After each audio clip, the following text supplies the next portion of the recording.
olha só, nós estamos aqui com uma proposta de palavra, né?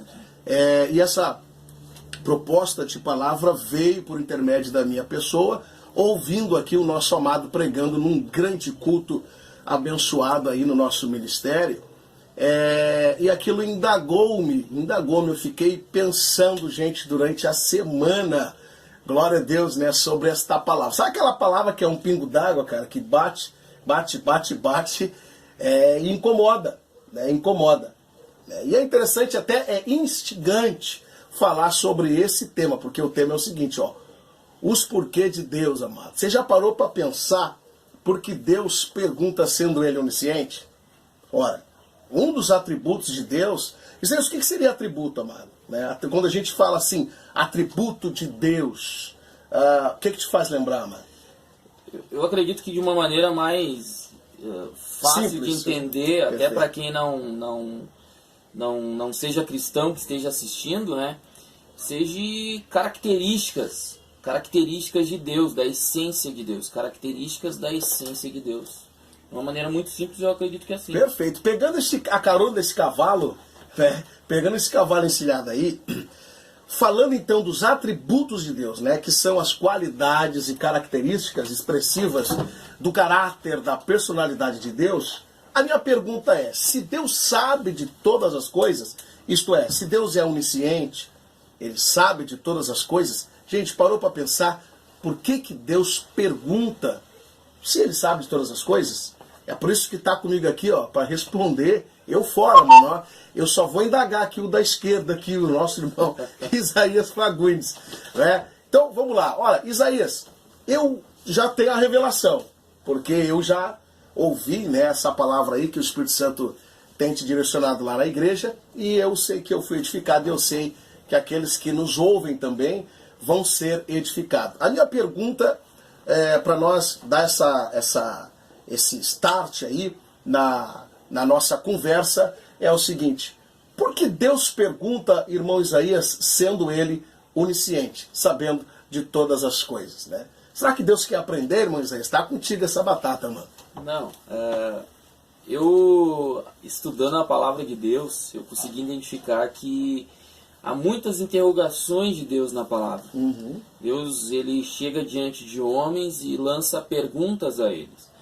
E a gente sabendo que a própria Bíblia fala acerca de Deus, de que Deus ele é onisciente, que ele sabe todas as coisas, que ele é onipotente, que ele tem todo o poder, e todas as características de Deus, a gente fica assim, por que Deus perguntou?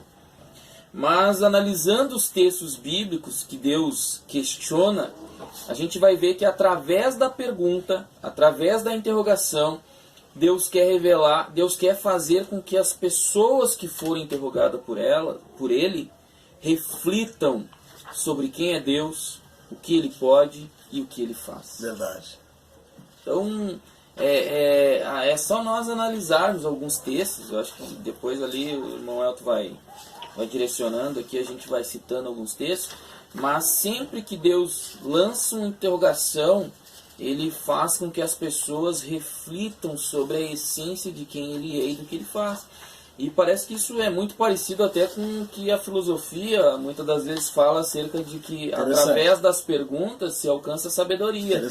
Através das interrogações se alcança a sabedoria. Só que o filósofo, ele lança a pergunta e aprende com a pergunta. Verdade. Deus não aprende com a pergunta que ele lança. O homem que é questionado por Deus aprende com as interrogações de Deus. Perfeito. Bem explicado, né? Então, quer dizer que Deus não pergunta porque Ele quer saber. Deus pergunta, né, buscando que o homem tenha consciência, né, porque é o homem que deve saber. É o homem que deve interpretar a grandeza de Deus. Olha aí, ó. Acerca no seu entendimento, no alcance do seu entendimento, é o homem que tem que entender a grandeza de Deus. Isaías, olha só, mais que perfeitíssimo. Agora, eu queria um exemplo bíblico, claro, uma expressão bíblica, porque, por exemplo, o filósofo, você disse que ele pergunta, e na pergunta, né, ele usa a intelectualidade para desenvolver a pergunta que ele mesmo, ou a sociedade, né, pergunta, né? ou eles não têm resposta, vão à procura dessa resposta. Mas ele quer aprender. Não é? Agora, você, olhando para a Bíblia Sagrada, você tem um capítulo aí, um versículo para que identifique Deus perguntando alguma coisa e ao mesmo tempo ele fazendo com que o homem reflita nessa pergunta, irmãos e famílias. Por gentileza, o senhor, senão vão achar que a gente está aqui de papapá e ninguém está aqui de papapá. É Bíblia Sagrada, mano, vamos lá. Vamos ver. Realidades bíblicas, e não se esquece, amados, ó, eu aqui, ó, Realidades Bíblicas, e ali na minha esquerda, ali, Isaías DF, pode colocar lá que você vai encontrar o material. Eu ainda não postei algumas coisas, mas futuramente aí nós vamos encher aí, glória a Deus, esse canal aí, né, de bênção de Deus. E antes de entrar aqui, à vontade, você que estiver no meu canal e está vendo essa postagem, o irmão Elton nos autorizou aí a postar, então talvez esteja um pouquinho antes de estar no canal dele, mas você já tem acesso, inclusive, para depois adentrar no canal do irmão Elton, então. Perfeito. Então Isaías vai apresentar agora, né, um capítulo aí, um versículo que seja, né, que nós podemos identificar essa questão de o porquê que Deus pergunta, sendo ele onisciente. Irmão Isaías colocou aqui na condição introdutória de que Deus, ele pergunta sabendo, glória a Deus, para que o homem, a consciência do homem venha a ser desenvolvida, não é, irmão Isaías? Mas tu falou algo mais profundo, que antes de entrar aí eu queria que o senhor introduzisse, para ficar bem gravada aí essa questão. Né? O que acontece? Deus, ele lança as interrogações ao homem para que o homem alcance o entendimento da grandeza de Deus. É isso. Porque o homem, sem algumas, vamos assim usar essa expressão, interferências de Deus, ele não consegue entender a grandeza de Deus, ele não consegue reconhecer o poderio de Deus, a capacidade de Deus, que é inigualável, é inalcançável. Então, quando Deus ele lança a pergunta, é para que o homem reflita. Para que o homem reflita e aprenda quem é Deus e, inclusive, a quem o homem pode recorrer. Perfeito. Onde está a esperança do homem, né? Onde está a solução para aquela situação que Deus o questiona. Então, eu posso ler aqui já, irmão? Vai lá, lasca, então, lasca fogo. No Gênesis, capítulo de número 4, versículo de número... No versículo de número 6, há toda uma narração ali de Deus falando com Caim. E no versículo de número 6 do capítulo 4 do Gênesis, está escrito bem assim: E o Senhor disse a Caim, por que te iraste? Deus fez uma pergunta para ele. Por que tu está irado? Por que tu te irou? E por que descaiu o teu semblante? Por que tu ficou irado, cara amarrado, ou triste, eu não sei, né? Mas ficou de um jeito que chupou limão. Deu para perceber. Limão, comeu giló.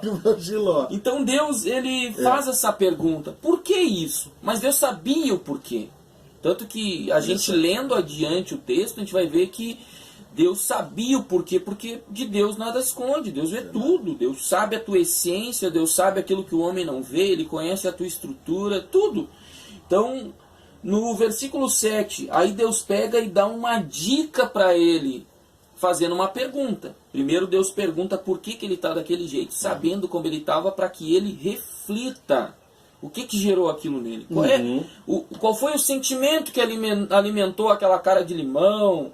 Qual foi o sentimento que alimentou descair o semblante? E qual foi o sentimento que alimentou a ira nele? Deus está fazendo com que ele reflita. E aí Deus lança mais uma pergunta para ele refletir.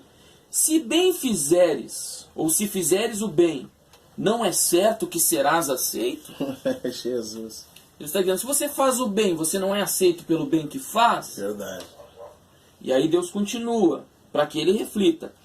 E se você não faz o bem, se não fizeres o bem, o pecado jaz à porta, e sobre ti será o teu desejo. Olha só, Deus dizendo, se você não faz o bem, o pecado já está aí, está na porta, esperando. Quando você fizer o mal, o pecado adentra a porta e já era. Mas Deus dá uma resposta. O pecado jaz à porta. E sobre ti será o seu desejo. Ou seja, você vai ser dominado pelo pecado. Mas continuando, Deus diz assim, mas sobre ele deves dominar. Então toda pergunta de Deus a Caim está fazendo com que ele reflita e que ele retroceda e volte atrás do que ele está já maquinando e planejando, quando nem o próprio Abel sabia o que estava se passando dentro do seu irmão Caim. Verdade, mas Deus já sabia. Deus já sabia. E Deus já estava lhe dando uma chance dele não cometer o primeiro homicídio da história humana. Meu Deus. E mudar a história. Então o primeiro homicídio foi através de Caim. Caim, ele não entendeu, não conseguiu compreender que o que Deus fez ele refletir. Não conseguiu frear, porque Deus disse que estava à porta, mas que ele podia dominar. Deus disse para ele, cabe a ti dominá-lo. Deus deu condição para ele dominar. Deus deu condição, e Deus, através da pergunta, fez com que ele refletisse. Reflete aí, Caim. Isso, Deus deu... Assim, pensa no que tu vais fazer, né? Porque tu vai ter, através do que você vai fazer, Caim, né? Vai ter consequência. Vai ter uma retaliação. Você vai comer do fruto que você plantar. Eu acho que essa é interessante. Exatamente. E aí você vai ver, olha só, Caim ficar conhecido, ficou manchado na história, o homem que matou a primeira pessoa. Que tirou a vida, o primeiro assassino. Através de quem foi a primeira morte? Lá tá aí. Caim. Então ficou uma mancha muito feia na biografia de Caim. Por quê? Porque ele não entendeu, ainda que alguém olhe e diga, não, mas ele ia fazer. Sim, poderíamos usar essa expressão. Mas por que Deus pergunta e Deus dá todo? Olha só, Deus deu tudo de mão, jogou assim, ó. Olha aí, ó. Pega esses dadinhos aí.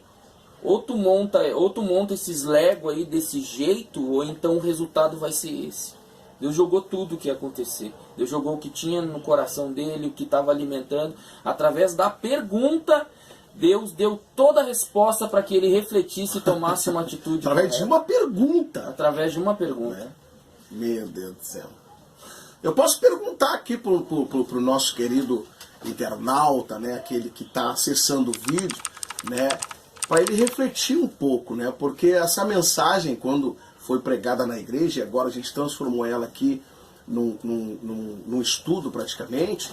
Veja bem, nós temos que refletir nas perguntas que a Bíblia nos faz, porque as perguntas elas vão caracterizar a vontade de Deus. Vão caracterizar a vontade de Deus. As perguntas de Deus também, eu pude perceber nesta escolha nessa escolha de capítulo e versículo, que Deus quer nos prevenir do mal lá na frente, porque Ele é onisciente. Ele é onisciente. Então quer dizer, Deus faz com que Caim viesse a refletir para não errar. Exatamente. E outra, ele diz assim, você tem condição de não errar. Exato, abriu o horizonte ainda para que ele entendesse que Deus deu um freio para ele. Deus deu a chance dele puxar o freio. Mas ele não quis puxar. Isaías, é interessante trabalhar também essa questão aqui ainda no texto, né? A gente já vai pular para o texto lá, para o vídeo não ficar muito longo, mas veja, é interessante trabalhar aqui a consciência, porque é lá que a pergunta é feita. Exatamente. Né? Então, se nós não temos uma boa consciência, a Bíblia fala sobre vários tipos de consciência, e posterior a esses vídeos nós vamos ainda falar sobre isso, sobre as 3 faculdades da consciência, né, que é o inconsciente, né, o subconsciente e o consciente. Perfeito? Vamos trabalhar isso. Mas veja, as perguntas são feitas lá. Né? Então, se o homem tiver uma característica de uma boa consciência, ele vai não só refletir, como ele vai ter resposta da sua consciência, a própria consciência condenando a ação que ele vai cometer. E através dessa condenação da ação, obter escolhas corretas. Escolhas corretas. E aí vai uma coisa aqui, ó. Não sei se eu já vou gerar um problema pra ti. Nem bem começou o canal, já tomar pau aí dos calvinistas. E eu no meu canal, né? Se houver algum calvinista ali que estiver ouvindo isso. Só aqui eu já vejo o livre-arbítrio. Certíssimo. Deus dizendo para ele, olha, o pecado já a porta, mas cabe a ti dominá-lo. Deus não está dizendo, não, tu vai pecar e não tem, tu vai ter que pecar de qualquer jeito. Não, Deus está dizendo, olha, tá à porta. Mas eu estou te mostrando o que gerou ele, o que está acontecendo dentro de ti, mas eu vou te dizer uma coisa, cabe a ti dominá-lo. Cabe a ti dominar. Eu não vou dominar por ti, cabe a ti, né? Isso, Deus está dizendo, isso eu é não responsabilidade vou dominar por sua. ti. Eu não vou te frear, Certo. mas eu estou te dando todas as condições de puxar o freio. Olha aí. É a tua responsabilidade dominar. Né? Então tá. Né? Então é interessante, né? Porque essa consciência, gente, né? É um perigo, porque a consciência pós-queda, ela é um perigo. Ela tem que ter por trás um conceito moral cristão para que essa consciência venha a ser sadia e através da pergunta de Deus que nos leva a ter uma consciência do que nós vamos fazer, nós possamos então fazer o correto. Acho que é por aí, Moisés? Isso, exatamente. Exatamente, tomar